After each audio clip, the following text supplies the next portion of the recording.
निःशुल्क साइकिल योजना में किया बदलाव। राजस्थान में सरकारी स्कूलों की 9वीं कक्षा में पढ़ने वाली बेटियों की निःशुल्क साइकिल योजना में बदलाव किया गया है। अब इसका लाभ केवल खाद्य सुरक्षा योजना यानी NFSA से जुड़े परिवारों की बेटियों को मिलेगा। इस सत्र में 9वीं कक्षा में करीब 3.30 लाख बेटियां पढ़ रही हैं, जबकि करीब 2.40 लाख छात्राएं ही पात्र होंगी। नए नियमों से लगभग 90,000 बेटियां योजना से बाहर हो जाएंगी। इससे सरकार का करीब 40 करोड़ रुपए बजट भी कम होगा।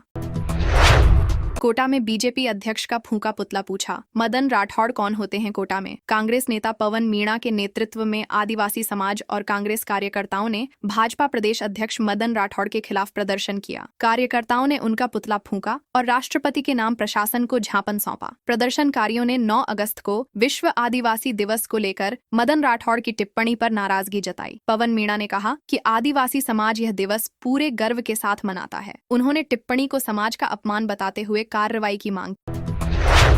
अब मंत्री किरोड़ी के साथ छापे में नहीं जाएगा कोई अधिकारी। कांग्रेस प्रदेश अध्यक्ष गोविंद सिंह डोटासरा ने मंत्री डॉक्टर किरोड़ी लाल मीणा की छापेमार कार्रवाइयों को लेकर निशाना साधा है। हनुमानगढ़ और श्रीगंगानगर में मंत्री के औचक निरीक्षण और छापों पर सवाल पूछे जाने पर डोटासरा ने दावा किया कि अब किसी सरकारी अधिकारी को उनके साथ ऐसी कार्रवाई में जाने की अनुमति नहीं होगी। उन्होंने कहा कि प्रशासनिक हलकों में भी इसकी चर्चा है। डोटासरा ने तंज कसते हुए दावा किया कि मंत्री के साथ होने वाली ऐसी कार्रवाइयां अब बंद होने वाली हैं। वित्त मंत्री निर्मला सीतारमण ने लॉन्च की कई डिजिटल प्रोजेक्ट। जयपुर में आयोजित राजस्थान युवा कॉन्क्लेव 2026 के दौरान केंद्रीय वित्त मंत्री निर्मला सीतारमण ने कई डिजिटल परियोजनाओं का लोकार्पण और शुभारंभ किया। उन्होंने राजस्थान स्टार्टअप क्वेस्ट 2026 की शुरुआत भी की और युवाओं से संवाद किया। सीतारमण ने कहा कि राजस्थान के लोग सेविंग और म्यूचुअल फंड में काफी रुचि लेते हैं। कार्यक्रम में मुख्यमंत्री भजन लाल शर्मा ने स्टार्टअप फाउंडर्स से बातचीत की और उनके अनुभव जाने। इस दौरान युवाओं को स्टार्टअप के क्षेत्र में आगे बढ़ने के लिए प्रोत्साहित किया गया। राजस्थान के गांवों में बंद हो सकता है फ्री का पानी। जयपुर में मुख्यमंत्री भजन लाल शर्मा की अध्यक्षता में हुई कैबिनेट बैठक में पानी की सप्लाई समेत कई मुद्दों पर चर्चा हुई। जलदाय मंत्री कन्हैया लाल चौधरी ने ग्रामीण क्षेत्रों में पानी पर शुल्क लगाने के संकेत दिए। उन्होंने कहा कि कई जगह लोग 50 रुपए तक शुल्क देने के पक्ष में हैं। मंत्री के मुताबिक शुल्क लेने से पानी की चोरी रोकने में मदद मिल सकती है और लोग शिकायत के लिए आगे आएंगे। हालांकि उन्होंने इसे फिलहाल अपनी व्यक्तिगत राय बताया है। स्वतंत्रता दिवस पर 23 जिलों में मंत्री ध्वजारोहण करेंगे। राजस्थान में स्वतंत्रता दिवस के मौके पर 23 जिला मुख्यालयों पर मंत्री ध्वजारोहण करेंगे। राज्य स्तरीय समारोह बीकानेर में आयोजित होगा, जहां मुख्यमंत्री भजन लाल शर्मा तिरंगा फहराएंगे। अलवर में वन मंत्री संजय शर्मा जिला स्तरीय समारोह के मुख्य अतिथि होंगे। खास बात यह है कि मंत्री ने हाल ही में अलवर कलेक्टर अर्तिका शुक्ला के खिलाफ गंभीर आरोप लगाते हुए धरना दिया था। अब स्वतंत्रता दिवस समारोह में मंत्री और कलेक्टर एक ही मंच पर नजर आएंगे। 11.44 करोड़ रुपए का ड्रग्स बॉयलर में जलाकर किया नष्ट। कोटा ग्रामीण पुलिस ने मादक पदार्थों के खिलाफ बड़ी कार्रवाई करते हुए 69 मामलों में जब्त करीब 4,968 किलो 493 ग्राम गांजा, डोडा चूरा और स्मैक नष्ट की। पुलिस के अनुसार इन मादक पदार्थों की अनुमानित कीमत करीब 11 करोड़ 44 लाख 20,115 रुपए है। जिला औषधि व्ययन समिति के निर्देश पर मोड़क स्थित मंगलम सीमेंट फैक्ट्री के बॉयलर में इन्हें जलाकर नष्ट किया गया। कार्रवाई के दौरान पुलिस और प्रशासन के कई अधिकारी भी मौजूद रहे। राजस्थान में कमजोर हुआ मानसून। बीसलपुर में आया 19 सेंटीमीटर पानी। राजस्थान में भारी बारिश का दौर अब कमजोर पड़ रहा है। हालांकि 18 जिलों में तेज बारिश का अलर्ट है। अलवर में बारिश से सड़कें जलमग्न हुईं, जबकि जैसलमेर, जोधपुर, बाड़मेर और सिरोही में भी अच्छी बारिश हुई। जैसलमेर में बरसाती नदियां बहने लगीं। रणथंभौर में एक बरसाती नाले में 2 युवक बाइक समेत बह गए। वहीं त्रिवेणी नदी के बहाव से बीसलपुर बांध में पानी की आवक बढ़ी। पिछले 48 घंटे में बांध का गेज 38 सेंटीमीटर बढ़ा। 1,100 करोड़ की टनल में रिसाव, दीवारें टूटी। दिल्ली मुंबई एक्सप्रेसवे की करीब 1,100 करोड़ रुपए की लागत वाली मुकंदरा टनल में पहली बारिश के बाद कई जगह पानी का रिसाव सामने आया। दोनों ट्यूब में करीब 800 मीटर के दायरे में 100 से ज्यादा जगहों पर सीपेज और दरारें दिखाई दी। 10 अगस्त को टनल में जलभराव हुआ था, जिसे 13 अगस्त तक निकाल दिया गया। मौके पर कई जगह दीवारों से पानी रिसता मिला। कुछ स्थानों पर दरारें भी दिखाई दी, जिससे निर्माण की गुणवत्ता पर सवाल उठ रहे हैं। एआईएमआईएम प्रमुख असदुद्दीन ओवैसी से आरएलपी प्रमुख हनुमान बेनीवाल की मुलाकात। नई दिल्ली में एआईएमआईएम प्रमुख असदुद्दीन ओवैसी और आरएलपी सुप्रीमो हनुमान बेनीवाल की मुलाकात ने राजस्थान की सियासत में हलचल बढ़ा दी है। आगामी स्थानीय निकाय और पंचायत चुनावों से पहले हुई इस मुलाकात को राजनीतिक रूप से अहम माना जा रहा है। दोनों नेताओं के बीच बंद कमरे में बातचीत हुई। बेनीवाल का प्रभाव मुख्य रूप से जाट और किसान समुदाय में माना जाता है, जबकि ओवैसी की पकड़ मुस्लिम मतदाताओं में है। ऐसे में संभावित तीसरे मोर्चे की चर्चाएं तेज हो गई हैं। जयपुर स्कूल में पेटीज खाने के बाद स्टूडेंट की मौत। जयपुर के झोटवाड़ा स्थित महाराणा प्रताप स्कूल में 12वीं कक्षा के छात्र प्रिंस सोनी की पेटीज खाने के बाद तबीयत बिगड़ गई और मौत हो गई। परिजनों ने स्कूल स्टाफ पर लापरवाही का आरोप लगाया है। उनका कहना है कि लंच के दौरान छात्र ने कैंटीन से पेटीज खाई थी, जिसके बाद उसकी हालत खराब हुई। परिजनों के मुताबिक शिक्षकों ने समय पर अस्पताल नहीं पहुंचाया। घटना के बाद परिजनों ने स्कूल पहुंचकर हंगामा किया और जिम्मेदारों पर कार्रवाई की मांग की।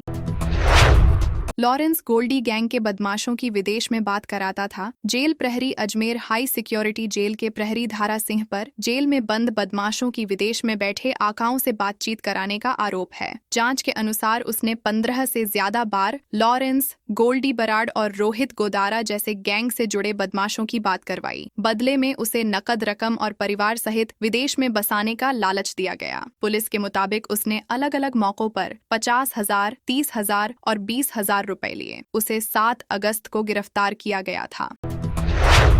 ड्रोन से पाक से हथियार मंगवाने वाले राकेश पर यूएपीए लगेगा। खाजूवाला में पाकिस्तान से ड्रोन के जरिए हथियार और हेरोइन मंगवाने के मामले में पुलिस जांच आगे बढ़ी है। आरोपी राकेश प्रजापत के खिलाफ यूएपीए और बीएनएस की धारा 113 लगाने की तैयारी की जा रही है। पुलिस को पाकिस्तान में बैठे तस्करों से उसके संपर्क के सबूत मिले हैं। बीकानेर एसपी के अनुसार राकेश सीमा पार से ड्रोन के जरिए आने वाली खेप को उठाकर पंजाब तक पहुंचाने वाले नेटवर्क का हिस्सा था। अब मामले की जांच राष्ट्रीय सुरक्षा के एंगल से की जा रही है। मुख्यमंत्री का अनूपगढ़ दौरा। कांग्रेस नेताओं को थाने बुलाने पर विवाद। मुख्यमंत्री भजनलाल शर्मा के अनूपगढ़ दौरे से पहले कांग्रेस नेताओं को थाने बुलाए जाने पर विवाद हो गया। कांग्रेस ने जिला बहाली की मांग को लेकर मुख्यमंत्री को काले झंडे दिखाने की चेतावनी दी थी। इसके बाद कई कांग्रेस पदाधिकारियों को थाने बुलाया गया। नेताओं ने आरोप लगाया कि उन्हें बातचीत के बहाने बुलाकर बैठाए रखा गया। सूचना मिलने पर विधायक शिमला नायक कार्यकर्ताओं के साथ थाने पहुंची। डीएसपी ने कहा कि किसी कांग्रेस कार्यकर्ता को हिरासत में नहीं लिया गया। बाड़मेर में लेक्चरर के ट्रांसफर पर स्टूडेंट का प्रदर्शन। बाड़मेर के गागरिया स्टेशन सीनियर सेकेंडरी स्कूल में लेक्चरर नखताराम के ट्रांसफर को लेकर छात्रों ने प्रदर्शन किया। छात्रों ने स्कूल के गेट पर ताला लगाकर सरकार और प्रशासन के खिलाफ नारे लगाए। उनका कहना है कि ट्रांसफर रद्द नहीं हुआ तो 15 अगस्त के स्वतंत्रता दिवस कार्यक्रम और परेड में शामिल नहीं होंगे। छात्रों ने शनिवार तक समाधान नहीं होने पर प्रदर्शन जारी रखने की चेतावनी दी है। स्कूल में कुल 24 स्टाफ सदस्य हैं और छात्र लेक्चरर का ट्रांसफर रद्द करने की मांग कर रहे हैं। जयपुर से दुबई जाने वाली स्पाइसजेट की फ्लाइट फिर लेट। जयपुर एयरपोर्ट से दुबई जाने वाली स्पाइसजेट की फ्लाइट SG 5157 में फिर देरी होने की जानकारी सामने आई है। फ्लाइट का निर्धारित समय शाम 5:55 पर की है, लेकिन इसके करीब 4 घंटे 40 मिनट देर से रात 10:35 पर रवाना होने की उम्मीद है। इससे दुबई जाने वाले यात्रियों को एयरपोर्ट पर लंबे समय तक इंतजार करना पड़ेगा। यात्रियों के अनुसार इस फ्लाइट में पहले भी कई बार 2 से 5 घंटे तक देरी हुई है। लगातार देरी से यात्रियों की परेशानी बढ़ रही है। बाड़मेर में जसदेर धाम के पास बनेगा ऑक्सीजोन पार्क। बाड़मेर में जसदेर धाम के पास करीब 200 बीघा जमीन पर ऑक्सीजोन पार्क विकसित किया जाएगा। प्रशासन ने सरकारी जमीन को अतिक्रमण मुक्त करवाने के बाद यहां तारबंदी शुरू कर दी है। कलेक्टर चिन्मयी गोपाल ने अधिकारियों के साथ मौके का निरीक्षण किया। वन विभाग की सलाह से पौधारोपण और वॉकिंग ट्रैक बनाया जाएगा। दूसरे चरण में शहर के बरसाती पानी की समस्या दूर करने के लिए मिनी टैंक और पाइपलाइन बनाने की योजना है। आसपास करीब 800 बीघा सरकारी जमीन है। फूड सेफ्टी टीम का जयपुर के लेमन ट्री होटल में छापा। जयपुर के बनी पार्क स्थित लेमन ट्री होटल में फूड सेफ्टी विभाग की सेंट्रल टीम ने छापा मारा। टीम ने पनीर और बाटी के सैंपल लेकर जांच के लिए लैब भेजे। होटल की रसोई में एक्सपायरी डेट के ब्रेड के 6 पैकेट, पीनट बटर के 2 जार और स्वीट कॉर्न के 6 टिन मिले, जिन्हें मौके पर नष्ट करवाया गया। निरीक्षण में चाइनीज फूड मेन्यू पर मोनोसोडियम ग्लूटामेट से जुड़ी चेतावनी नहीं मिली। होटल प्रबंधन को सुधार नोटिस जारी किया जाएगा। सांवलिया सेठ के भंडार में 2 राउंड में 18.57 करोड़, श्री सांवलिया जी मंदिर के भंडार की 2 राउंड की गिनती में अब तक 18,57,95,000 रुपए की राशि गिनी जा चुकी है। 11 अगस्त को पहले राउंड में 11,01,51,000 और 13 अगस्त को दूसरे राउंड में 7,56,44,000 रुपए मिले। अभी भंडार में राशि बाकी है, जिसकी गिनती 14 अगस्त को तीसरे राउंड में होगी। इसके बाद भेंट कक्ष और ऑनलाइन दान की राशि गिनी जाएगी। सोने चांदी का तौल भी बाकी है। जोधपुर से दिल्ली जाने वाली वंदे भारत समेत 4 ट्रेनें रद्द। उत्तर रेलवे के दिल्ली सराय रोहिल्ला और आसपास के स्टेशनों पर तकनीकी कार्य के कारण जोधपुर दिल्ली कैंट वंदे भारत एक्सप्रेस 7 अक्टूबर को दोनों दिशाओं में रद्द रहेगी। रेलवे ने 4 ट्रेनों को रद्द, 1 को डाइवर्ट और 1 ट्रेन को रेगुलेट किया है। दिल्ली की ओर जाने वाली अन्य ट्रेनों का संचालन भी प्रभावित हो सकता है। यात्रियों को सफर से पहले ट्रेन का अपडेटेड शेड्यूल जांचने की सलाह दी गई है। 15 अगस्त से भगत की कोठी जम्मूतवी एक्सप्रेस का सांबा स्टेशन पर ठहराव भी शुरू होगा। हिस्ट्री शीटर के अवैध फार्म हाउस पर चला बुलडोजर। बूंदी के दलेलपुरा गांव में पुलिस, वन और राजस्व विभाग की संयुक्त टीम ने हिस्ट्री शीटर साबिर अली के अवैध फार्म हाउस पर कार्रवाई की। करीब 6 बीघा सरकारी जमीन को अतिक्रमण मुक्त कराया गया। पुलिस के अनुसार साबिर अली ने सरकारी जमीन पर कब्जा कर फार्म हाउस बनाया था। उसके खिलाफ जुआ सट्टा सहित 11 आपराधिक मामले दर्ज हैं। जिला पुलिस अधीक्षक के निर्देश पर यह कार्रवाई की गई। प्रशासन ने कहा कि सरकारी जमीन पर अवैध कब्जा करने वालों के खिलाफ आगे भी सख्त कार्रवाई जारी रहेगी। राजस्थान नीट यूजी काउंसलिंग में स्टूडेंट्स को राहत। राजस्थान में नीट यूजी 2026 काउंसलिंग को लेकर एनआईओएस विद्यार्थियों को राहत दी गई है। चिकित्सा शिक्षा विभाग के सूचना बुलेटिन में एनआईओएस छात्रों की पात्रता को लेकर स्थिति स्पष्ट की गई है। मान्यता प्राप्त बोर्ड से 12वीं पास करने के बाद जरूरी अतिरिक्त विषय एनआईओएस से पास करने वाले विद्यार्थी तय शर्तें पूरी होने पर नीट यूजी के लिए पात्र हो सकते हैं। वहीं काउंसलिंग के लिए कक्षा 11 की मार्कशीट अनिवार्य नहीं होगी। कक्षा 10 और 12 की मार्कशीट जरूरी दस्तावेजों में शामिल रहेंगी। सीएम बोले पड़ोसी के घर का नशा हमारे घर भी आएगा। मुख्यमंत्री भजनलाल शर्मा श्रीगंगानगर के दौरे पर पहुंचे। सादुल शहर में 40 करोड़ रुपए के नए अस्पताल भवन का लोकार्पण और तिरंगा यात्रा के बाद जनसभा में उन्होंने युवाओं को नशे से दूर रहने का संदेश दिया। मुख्यमंत्री ने कहा कि पड़ोसी के घर में नशा है तो यह नहीं सोचना चाहिए कि हमारे घर नहीं आएगा। उन्होंने छूनावड़ में मिल्क लीचिंग प्लांट बनाने और नहरी तंत्र के लिए 5 करोड़ रुपए के बजट की घोषणा की। मुख्यमंत्री ने युवा शक्ति को देश की बड़ी ताकत बताया। एबी ने कलेक्ट्रेट पर किया प्रदर्शन। पुतला फूंका। झुंझुनू में एबीवीपी कार्यकर्ताओं ने जेपीएसएससी जेएसएससी परीक्षा में कथित धांधली और पेपर लीक के खिलाफ प्रदर्शन किया। कार्यकर्ताओं ने कलेक्ट्रेट पर पहुंचकर झारखंड सरकार और राहुल गांधी का पुतला फूंका। संगठन ने पेपर लीक मामले की सीबीआई जांच कराने और दोषियों पर कार्रवाई की मांग की। प्रदर्शनकारियों ने परीक्षा में पारदर्शिता सुनिश्चित करने की मांग भी उठाई। एबीवीपी ने आंदोलन कर रहे छात्रों पर लाठीचार्ज करने वाले पुलिस कर्मियों के खिलाफ कार्रवाई की मांग करते हुए कहा कि छात्रों के हक की लड़ाई जारी रहेगी।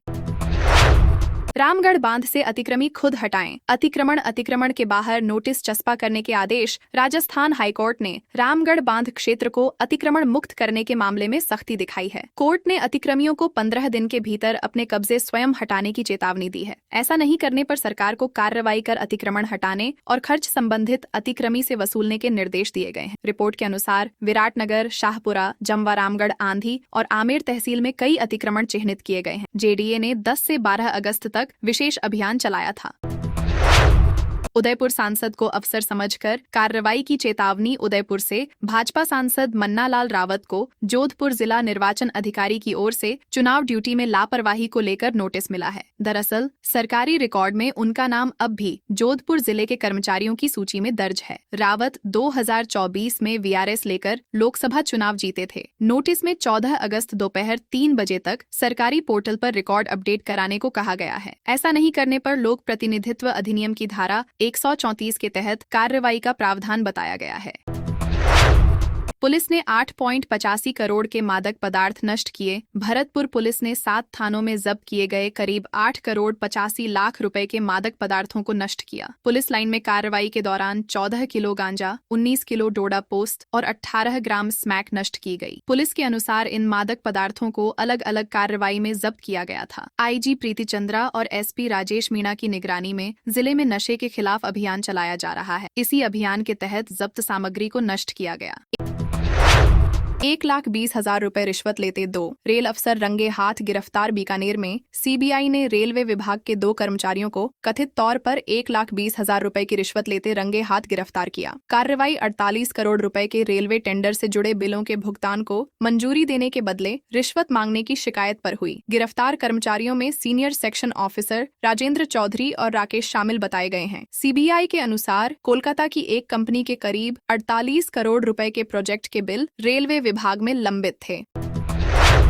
42 गोवंश को भीलवाड़ा से महाराष्ट्र ले जा रहे 6 तस्कर गिरफ्तार। ऑपरेशन रूट क्लियरेंस के तहत चेचट पुलिस और डीएसटी टीम ने गोवंश तस्करी के खिलाफ कार्रवाई की। टीम ने एक ट्रक कंटेनर से 42 गोवंश को मुक्त कराया और 6 अंतर्राज्यीय तस्करों को गिरफ्तार किया। पुलिस के अनुसार कंटेनर में गोवंश को ठूंस ठूंस कर ले जाया जा रहा था। इनमें 10 मादा और 31 नर गोवंश के अलावा एक मृत बछड़ा मिला। पुलिस ने एटलैंड टोल प्लाजा के पास नाकाबंदी कर वाहन को पकड़ा। मामले में आगे की जांच जारी है।